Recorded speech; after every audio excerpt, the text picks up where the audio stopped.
دن اور صحت اور روشنی اور ایک دوسرے کا مخالف ہے نا، خیر اور شر۔ اب سنیں، رحمت عالم فرماتے ہیں اللہ جس بندے سے بھلائی کا ارادہ کر لیتا ہے، جس کے ایمان کو محفوظ رکھنا چاہتا ہے، جس کو نیکی کے اعتبار سے مثالی بنانا چاہتا ہے، جس کی دنیا کامیاب بنانا چاہتا ہے، جس کی قبر روشن کرنا چاہتا ہے، جس کو آخرت میں رسول اللہ کی مسکراہٹیں دینا چاہتا، یہی خیر ہے نا۔ فرمایا جس سے رب ذوالجلال خیر کا ارادہ کر لیتا ہے، اس کی نشانی یہ ہے کہ اس کو دین کی سمجھ عطا کر دیتا ہے، وہ دین کی طرف متوجہ ہو جاتا ہے، وہ دین پر عمل کرنا شروع کر دیتا ہے، وہ دین پڑھنا شروع کر دیتا ہے، وہ دین پڑھانا شروع کر دیتا ہے، وہ مخلص ہو کر اللہ کے دین کے ہوکے لگانا شروع کر دیتا ہے۔ وَأَنَا قَاسِمٌ وَاللَّهُ يُؤْتِي، میں مختصر کر رہا ہوں، اگلا جملہ ہے، آقا فرماتے ہیں اللہ دینے والا ہے اور میں تقسیم کرنے والا ہوں۔ سنیں، مشہور حدیث ہے، آپ نے کئی مرتبہ مجھ سے بھی اور لوگوں سے بھی سنی ہے۔ امام بخاری نے اس جملے کو بخاری شریف میں 2 جگہ پہ درج کیا ہے، ایک یہاں یہ ہے کتاب العلم، چونکہ ہمارا موضوع علم ہے نا، کتاب العلم میں ذکر کیا، اور دوسرا امام بخاری نے اس حدیث کو اس چیپٹر میں ذکر کیا جس میں رسول اللہ صلی اللہ علیہ وآلہ وسلم لوگوں کے درمیان مال غنیمت تقسیم فرماتے تھے۔ 2 مقام پر امام بخاری نے اس حدیث کو درج کیا، یہاں کہا انا قاسم واللہ یؤتی، میں تقسیم کرتا ہوں اللہ دے رہا ہے، میں تقسیم کرتا ہوں اللہ دے رہا ہے۔ توجہ چاہتا ہوں، کچھ دوستوں کو غلط فہمی ہو گئی کہ اس میں حضور نے فرمایا صرف میں علم تقسیم کرتا ہوں، نا نا نا نا، حضور کی عزت کا معاملہ آئے، حضور کی شان کا معاملہ آئے، حضور کے تصرف اور حضور کے اختیار کا معاملہ آئے، حضور کی جود و عطا کا معاملہ آئے، حضور کی سخاوت کا معاملہ آئے، حضور کے فیضان کا معاملہ آئے، تجھے تعویلیں نظر آ جائیں، یہ محمدی اور مصطفی ذوق نہیں ہے۔ سنیے سنیے، انا قاسم واللہ یؤتی صرف علم نہیں ہے، میں 2 دلیلیں دوں گا، 20 دلیلیں محدثین نے، علماء نے اپنی اپنی تحقیق کے مطابق درج کی ہیں، میں صرف 2 دوں گا کہ صرف علم حضور عطا نہیں کرتے۔ پہلی دلیل یہ ہے واللہ یؤتی، اللہ دے رہا ہے، آتا یؤتی، آتا یوتی یہ مزید فی کا باب ہے، اہل علم جانتے ہیں، اور آتا یوتی یہ وہ فعل ہے جس کی ڈیمانڈ یہ ہے کہ مجھے 2 مفعول ملے۔ کتنے مفعول ملے؟ 2 مفعول ملے، ایک مفعول پر اس کا گزارا نہیں ہو سکتا، لیکن آقا فرماتے ہیں واللہ یؤتی، اللہ دے رہا ہے۔ اس میں 2 کیا، ایک مفعول بھی ذکر نہیں کیا، کیا دے رہا ہے یہ ذکر نہیں کیا، تو یہ ذکر نہ کر کے آقا فرماتے ہیں مخلوق کو جو کچھ دیا جانا ممکن ہے وہ اللہ دے رہا ہے، میں اسے تقسیم کر رہا ہوں۔ وہ علم بھی دیتا ہے، وہ صحت بھی دیتا ہے، وہ رزق بھی دیتا ہے، وہ عزت بھی دیتا ہے، وہ نعمتیں بھی دیتا ہے، وہ حکومتیں بھی دیتا ہے، وہ جاہ و جلال بھی دیتا ہے، شان و شوکت بھی عطا کرتا ہے، آخرت کی کامیابیاں بھی عطا کرتا ہے۔ اور پھر اگر ذہن پھر بھی وسواسی رہ جائے تو پڑھ لو انا اعطیناک الکوثر۔ کوثر میں کیا چھوڑا رب نے؟ کوثر میں رب نے کیا چھوڑا؟ ایک نعمت ہے جو اللہ نے اپنے مصطفیٰ کو نہیں دی، باقی ساری نعمتیں اٹھا کر مصطفیٰ کے دامن میں سجا دی۔ یہ کوئی جذباتی جملہ نہیں ہے، بھرپور توجہ کے ساتھ اور پورے اعتماد کے ساتھ اور ہر خلش، ہر وسوسے اور ہر نفسانی دھوکے سے آزاد ہو کر یہ بات سنیں۔ میں کہہ رہا ہوں ایک نعمت ہے جو اللہ نے نہیں دی اپنے محبوب کو، باقی ساری نعمتیں مصطفیٰ کو عطا کر دی، اور وہ کون سی نعمت نہیں دی؟ اللہ ہونا، اللہ باقی ساری نعمتیں انا آتیناک الکوثر انا قاسم واللہ یؤتی، اللہ دے رہا ہے، دے رہا ہے، دے رہا ہے، دے رہا ہے، دے رہا ہے، میں بانٹ رہا ہوں، میں تقسیم کر رہا ہوں۔ اور حضرات ذی وقار اگلے جملے میں فرمایا، بہت غور سے سننے والی یہ بات بھی ہے، میرے آقا نے فرمایا یہ جو میری امت ہے نا، اس کو میں نے فکری اعتبار سے اتنا خوبصورت بنایا ہے اور صراط مستقیم کا اتنا عادی بنایا ہے، جو لوگ مجھ سے جڑے ہیں ان کی تربیت میں نے اس انداز میں کی ہے۔ توجہ چاہتا ہوں، میرے آقا فرماتے ہیں میری امت گمراہی پر جمع نہیں ہو سکتی، میری امت گمراہی پر جمع نہیں ہو سکتی۔ یہ سرٹیفکیٹ کس نے دیا؟ یہ ڈگری کس نے جاری کی؟ یہ سند کس نے عطا کی؟ مصطفیٰ کریم نے عطا کی۔ فرمایا یہ امت گمراہی پر جمع نہیں ہو سکتی۔ حضرات ذی وقار کیسے جمع نہیں ہو سکتی؟ حضور علیہ الصلوۃ والسلام نے، توجہ چاہتا ہوں، جن اپنے غلاموں کی تربیت کی ہے، جن کو صراط مستقیم کا راہی بنایا ہے، جن کو اپنے اللہ کی جنت کی طرف دعوت دی ہے اور جنتی بنانے کا مجدہ سنایا ہے، ان کی تربیت کس انداز میں کی؟ حضرات ذی وقار عرفات کا میدان ہے، کیا عمرے والے نہیں، حج والے جب عرفات کے میدان میں جاتے ہیں، حج کا جو فرض رکن ہے اس کو ادا کرنے کے لیے جاتے ہیں نا، کس کو نہیں پتا کہ عرفات کے دن تاریخ کون سی ہوتی ہے؟ سب کو پتا ہے۔ کس کو نہیں پتا کہ یہ میدان کون سا ہے؟ کس کو نہیں پتا یہ شہر کون سا ہے؟ کس کو نہیں پتا یہ مہینہ کون سا ہے؟ بتائیں، حاجی کو پتا ہوتا ہے کہ نہیں کہ آج میں کس مہینے میں کر رہا ہوں؟ پتا ہوتا ہے کہ نہیں کہ میں کس جگہ حج کر رہا ہوں؟ پتا ہوتا ہے کہ نہیں میں کس شہر میں حج ادا کر رہا ہوں؟ کنفرم ہوتا ہے، جس طرح یہ چڑھا ہوا سورج کا یقین ہے، اس طرح یقین ہوتا ہے جگہ کون سی، شہر کون سا، تاریخ کون سی۔ لیکن جن کی تربیت حضور نے کی، توجہ چاہتا ہوں، بات کرتے کرتے رک گئے، میرے آقا رک گئے اور ارشاد فرمایا، لوگوں میں تم سے پوچھتا ہوں، میرے سوال کا جواب دو، ایو یوم ھذا، آج کون سا دن ہے؟ حضور نے جمعے والے دن حج کیا، کنفرم ہے، سب کو پتا تھا، ایو یوم ھذا، آج کون سا دن ہے؟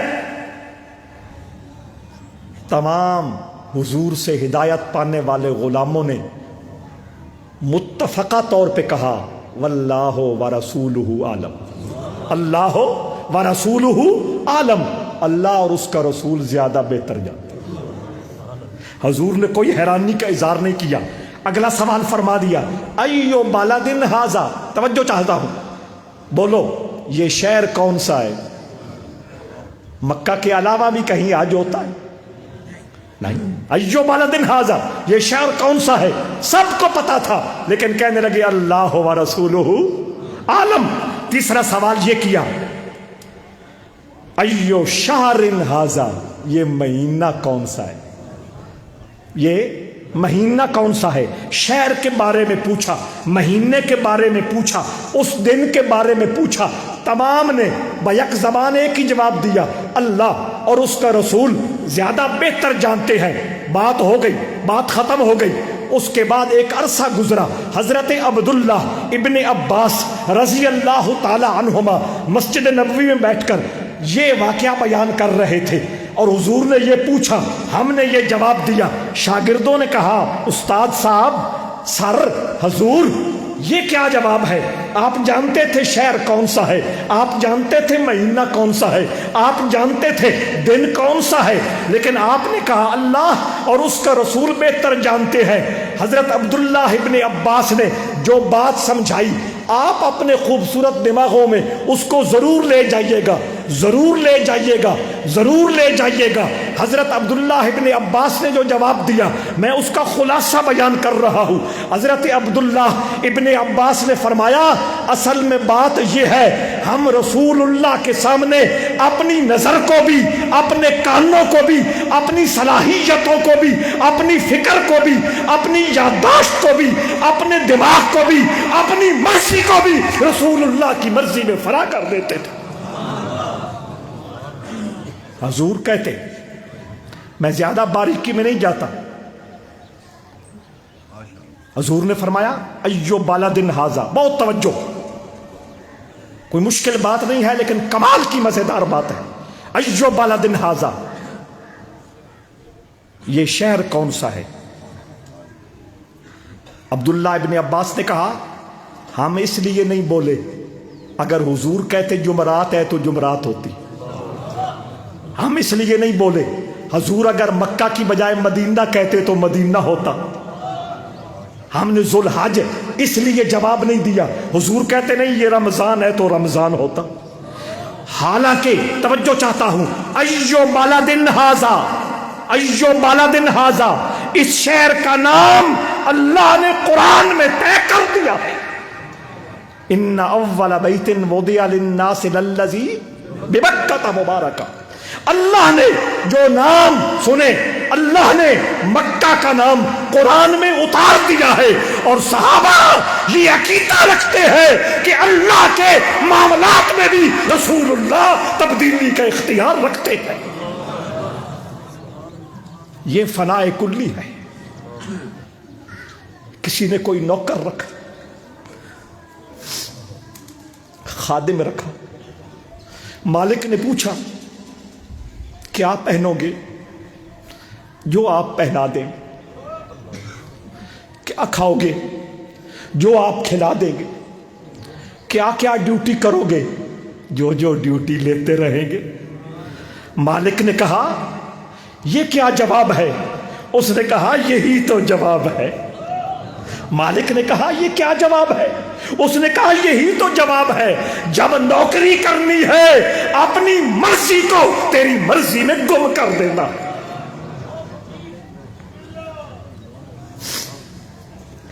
اور اگر قرآن سے اس کا آپ ثبوت چاہتے ہیں تو وہ بھی میں دے کے جا رہا ہوں۔ حضرت ابراہیم خلیل اللہ سے فرمایا اذ قال لہ ربہ اسلم، جب ابراہیم کے رب نے ابراہیم سے کہا اسلام لیا، وہ مسلمان پہلے نہیں تھے؟ قال اسلمت لرب العالمین، ابراہیم بولے میں سارے جہانوں کے پروردگار کی ذات پر ایمان لے آیا، یعنی اپنی خواہشات کو، اپنے معاملات کو، اپنے تمام پلانز کو، اپنے تمام منصوبہ جات کو میری ذات میں فنا کر دے۔ حضرت ابراہیم نے کہا اسلم تو، یا اللہ تیری چاہت اور مرضی کے مطابق سب کچھ تیری مرضی میں گم کر دیا ہے، فنا کر دیا ہے۔ اب میرے رب نے کہا ان صلاتی، قل ان صلاتی ونسکی ومحیای ومماتی للہ رب العالمین۔ ابراہیم اب وہ لیول آ گیا ہے۔ لوگ لیول کی بات کرتے ہیں، اصل لیول یہ ہوتے ہیں۔ ابراہیم آج وہ موقع آ گیا ہے، آج وہ مرحلہ آ گیا ہے کہ ان صلاتی و نسکی و محیای و مماتی للہ رب العالمین، بول دے، اعلان کر دے، ہم ناز سے سن رہے ہیں، خوش ہو کے سن رہے ہیں، تو بول دے۔ ابراہیم کہہ دے ان صلاتی، میری نمازیں، میری قربانیاں، میرا جینا، میرا مرنا سب کچھ اس اللہ کے لیے ہے جو سارے جہانوں کا پروردگار ہے۔ اب یہاں آپ کو سمجھنا آسان ہو جائے گا۔ شمس سیال دنیا سے جا رہے ہیں، معظم الدین معظم آبادی سے فرماتے ہیں کچھ مانگو، عرض کی پیر سیال کا خاندان آباد رہے، مانگو پیر سیال کا خاندان آباد رہے۔ انہوں نے کہا اپنے لیے مانگو، کہا یہی مانگ رہا ہوں، تیرا بھاڑ وسدا رہے۔ اسلمت لرب العالمین۔ تو حضور نے ان کی اس طرح تربیت کر دی تھی، ان کی اپنی کوئی مرضی نہیں تھی، ان کی اپنی کوئی خواہش نہیں تھی، ان کا اپنا کوئی مقصد زندگی نہیں تھا۔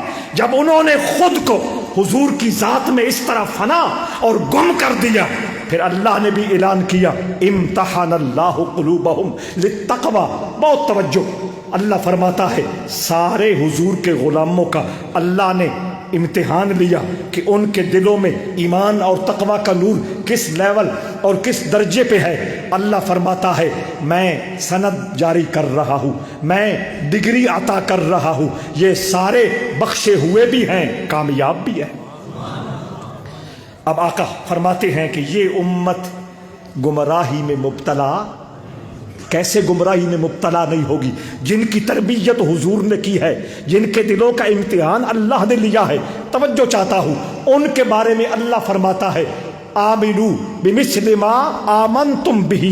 اے آنے والی امت کے سارے افراد، اللہ فرما رہا ہے تم ایمان ان جیسا لاؤ جنہوں نے رسول اللہ پر ایمان لایا تھا۔ ان کا ایمان مثال ہے، ان کا ایمان معیار ہے، ان کا ایمان آئیڈیل ہے، ان کا ایمان نشان ہے۔ اگر ان کے راستے پر دل و جہاں سے چلتے رہو گے تو میرے آقا نے فرمایا یہ امت مجموعی طور پر گمراہی میں مبتلا۔ لا یضرہم من خالفہم حتی یأتی امر اللہ۔ خوشخبری بھی دے دی، فتنے آتے ہیں، فتنے اٹھتے ہیں، مسائل سے بندہ دو چار ہوتا ہے، غلط تحریکیں چلتی ہیں، کبھی قرآن کی ناموس پہ انگلیاں اٹھتی ہیں، کبھی حضور کی عزت و توقیر کو چیلنج کیا جاتا ہے، کبھی دین اسلام کے شاعر کا مذاق اڑایا جاتا ہے، کبھی احکام خداوندی اور قوانین اسلامی کا استہزاء اور مذاق اڑایا جاتا ہے۔ آقا فرماتے ہیں تم رسول اللہ کے غلام بن کے رہو گے، حضور کے صحابہ کے نقش قدم پر چلنے والے بن کے رہو گے۔ فرمایا بشارت ہے یہ فتنے اپنی موت آپ مر جائیں گے، اللہ تمہاری توقیر کو بلند کرتا رہے گا۔ باتیں بہت ہیں، ابھی وہ جو میں نے تیاری کی تھی اس میں سے میں چوتھا حصہ آپ کی خدمت میں عرض کر چکا ہوں، چونکہ 12:30 بجے ہم نے شیڈول کے مطابق ٹائم دیا ہے، اس لیے میں اپنی گفتگو کو سمیٹ رہا ہوں انہی الفاظ کے ساتھ کہ رب ذوالجلال خواجہ معظم الدین رحمت اللہ تعالیٰ علیہ کے اس گلشن کو آباد رکھے، اس گلشن کی ہمیشہ حفاظت فرمائے، اور یہاں رہنے والے لوگ، یہاں ڈیوٹی دینے والے لوگ، یہاں خدمت کرنے والے لوگ آخری سانس تک اپنے بزرگوں کے سچے راستے پہ چلنا فخر سمجھتے رہے۔ میں ہمیشہ یہ کہتا ہوں ہمیں شکوے کرنے کی ضرورت نہیں، ہمیں تبصرے کرنے کی ضرورت نہیں، ہمیں گلے کرنے کی ضرورت نہیں، فلاں کیا ہو رہا ہے، فلاں کیوں ہو رہا ہے، فلاں اس طرح ہو رہا ہے، ان باتوں کو چھوڑے۔ اللہ نے جس صراط مستقیم کا ہمیں راہی بنایا ہے اس صراط مستقیم پر پورے اخلاص کے ساتھ ڈٹ کر چلنا شروع کر دیں، آپ کے حصے کی شمع روشن ہو جائے گی۔ چند دن پہلے میں گاڑی میں تھا، یہی موضوع دوستوں نے چھیڑ دیا، میں نے انہیں کہا میرے ساتھ آدمی بیٹھا ہے جو گاڑی چلا رہا ہے، یہاں میں ایک دیوانے کو لا کے بٹھا دوں جس کو کھانے کا ہوش نہیں، پینے کی ہوش نہیں، پہننے کی ہوش نہیں، بات کرنے کا سلیقہ نہیں، اس کا دماغ مکمل طور پہ معاف ہے، وہ گاڑی کو کہاں لے جائے گا، گاڑی کی منزل کیا ہوگی؟ اصل میں پرابلم ہی یہی ہے، پریشانی ہی یہی ہے، دکھ ہی یہی ہے کہ وہ مقام، وہ سیٹیں، وہ مسند اور وہ منصب جن پر کبھی باز بیٹھتے تھے وہاں کووں نے قبضے کر لیے ہیں۔ اقبال ایسے ہی نہیں روتا گیا، زاغوں کے تصرف میں ہے عقابوں کا نشیمت۔ اس مسئلے کا اگر حل نکل آئے سارے معاملات درست ہو جاتے ہیں، لیکن ہدایت اللہ کے ہاتھ میں ہے۔ اسلام کی حقانیت کا نور پوری دنیا میں پھیلانا اللہ کے اختیار میں ہے، ہم نے اپنے حصے کی شمع روشن کرنی ہے، اور وہ میں نے بتا دیا۔ رب ذوالجلال ہماری اس خدمت کو اپنی بارگاہ میں قبول فرمائے۔ علامہ مفتی عمر فاروق صاحب، مفتی روزی خان صاحب، یہ ہمارے 2 سینئر اساتذہ ہیں جنہوں نے دروس حدیث دیے، بچوں کو حدیث پاک پڑھائی۔ اللہ تعالیٰ ان کے علم میں نور پیدا فرمائے، ان کے اعمال میں خوشبو پیدا فرمائے، ان کے تقوی میں اور زیادہ برکت نازل فرمائے۔ یہاں جتنے اساتذہ، جتنے طلباء اور جتنے جامعہ معظمیہ کے خدمتگار، پیار کرنے والے، کسی بھی حوالے سے ڈیوٹی دینے والے، ان سب کے لیے اس درس حدیث کے آخر میں رسول اللہ کا واسطہ دے کر میں اپنے کریم رب سے رحمتوں کی خیرات مانگتا ہوں۔ وما علیہ الا البلاغ۔